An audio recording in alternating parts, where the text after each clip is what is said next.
Ready to jet set in style? Today, we're tackling a question every woman needs answered. Can you bring your hair curler on a plane? First things first, can you toss that hair curler in your carry-on? The short answer, yes. But let's break it down, because there's more you need to know.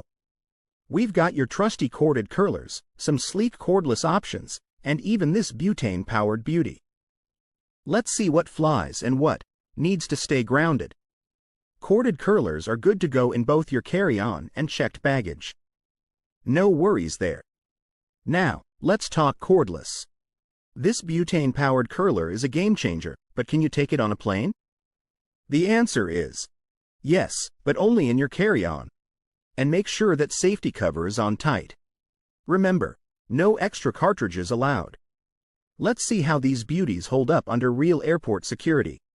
Will they pass, or will TSA give us the side eye? Stick around to find out. Good news, they made it through. But don't forget, if you're traveling internationally, the rules might change. Always check the guidelines for your destination. Before we finish up, here are some pro tips for traveling with your curler. Make sure it's completely cooled down before packing. Pop it in a protective case to keep it safe, and if you're headed overseas, double-check the voltage. Now you're all set to fly in style with your hair curler by your side. Hit that like button, subscribe for more travel glam tips, and drop a comment if you have more questions. Until next time, safe and stylish travels.